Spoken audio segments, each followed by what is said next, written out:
Assalamualaikum warahmatullahi wabarakatuh. Perkenalkan, nama saya Ahmad Rifan Azharil, NIM 25403143. Tugas pengantar manajemen kelas dari MPSD. Di sini saya akan menjelaskan tentang komunikasi dalam perusahaan atau organisasi. Pengertian komunikasi dalam kehidupan sehari-hari. Komunikasi tidak terlepas dalam kehidupan kita. Dengan berkomunikasi kita dapat saling memahami. Pada mulanya, komunikasi merupakan upaya atau cara manusia menyampaikan ide, gagasan, kemauan, hasrat, dan lain sebagainya. Deddy Mulyana mengumumkakan pentingnya mempelajari komunikasi. Menurutnya, ilmu komunikasi semakin memiliki posisi yang sangat penting dalam pengembangan dan pengkajian, selaras dengan perkembangan peradaban dan kemajuan teknologi manusia. Strategi komunikasi organisasi. Strategi komunikasi merupakan perpaduan perencanaan komunikasi dengan manajemen komunikasi untuk mencapai tujuan yang telah ditetapkan. Contoh, seorang komunikator akan memiliki kemampuan dan strategi untuk mengubah sikap, pendapat, dan perilaku komunikasinya melalui mekanisme daya tarik sehingga menghasilkan feedback yang baik. Dalam strategi komunikasi, peran komunikator sangat penting, karena strategi komunikasi harus dinamis sehingga komunikator sebagai pelaksana dapat segera membangun komunikasi yang baik. Terus selanjutnya yakni membangun komunikasi secara efektif dalam organisasi. Model komunikasi dalam organisasi dibagi menjadi 4. Yang pertama yakni model komunikasi linear. Model ini menggambarkan komunikasi sebagai proses satu arah, dari mengirim pesan ke penerima pesan tanpa umpan balik langsung. Contohnya meliputi pengumuman resmi, iklan, atau instruksi tertulis. Yang kedua yakni model komunikasi interaktif. Model ini melibatkan komunikasi dua arah, di mana penerima dapat memberikan umpan balik kepada pengirim. Contohnya meliputi diskusi, rapat, atau email yang memungkinkan balasan. Yang ketiga yakni model komunikasi transaksional. Model ini memandang komunikasi sebagai proses dinamis dan simultan dalam kurung bersamaan, di mana pengirim dan penerima bertindak secara bersamaan sebagai komunikator dan penerima pesan. Yang terakhir yakni model komunikasi jaringan. Model ini menggambarkan komunikasi dalam suatu organisasi sebagai jaringan yang menghubungkan berbagai individu atau kelompok. Contohnya meliputi komunikasi formal dan informal di dalam tim atau departemen.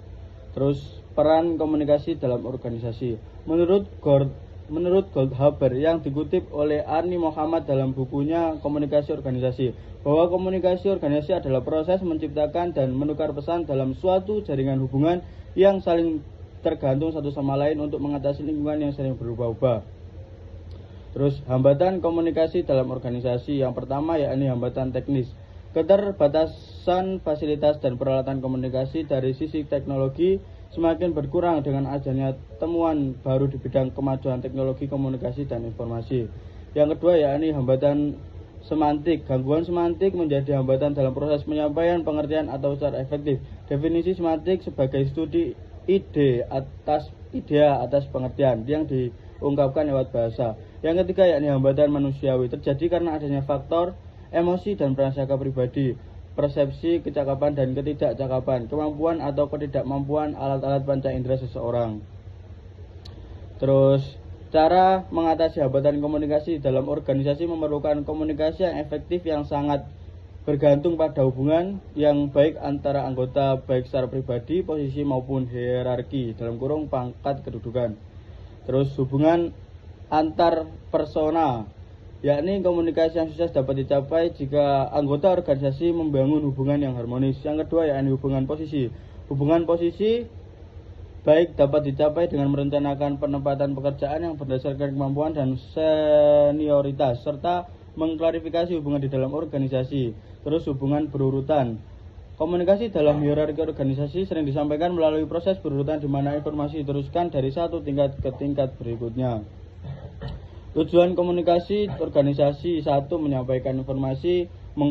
Mengkoordinasi kegiatan, 3. Membangun kerjasama dan hubungan yang baik, dan lain-lain. Kesimpulan, komunikasi dalam suatu organisasi adalah proses yang melibatkan penyortiran, pemilihan, dan pengiriman simbol untuk membantu pendengar atau penerima memahami makna yang dimaksud oleh komunikator. Hambatan komunikasi baik mekanis maupun semantik dalam mengganggu efektivitas komunikasi dan mengurangi pencapaian tujuan organisasi. Efektivitas komunikasi dalam suatu organisasi sangat dipengaruhi oleh tingkat hambatan yang terjadi dalam proses pengiriman pesan. Solusi yang dapat diambil untuk mengatasi hambatan komunikasi dalam organisasi meliputi: 1. Membangun hubungan interpersonal yang baik dengan menciptakan komunikasi yang jelas, jujur, dan terbuka antara individu. Terus yang kedua yakni meningkatkan hubungan hierarkis dengan memastikan penempatan yang tepat dan mengatasi kesalahpahaman antara tingkat yang berbeda dalam hierarki organisasi. Yang ketiga yakni menyampaikan informasi secara formal melalui proses berurutan sehingga pesan jelas dan tidak terjadi kesalahpahaman dari satu tingkat ke tingkat berikutnya dalam organisasi. Sekian dari saya, kurang lebihnya mohon maaf. Wassalamualaikum warahmatullahi wabarakatuh.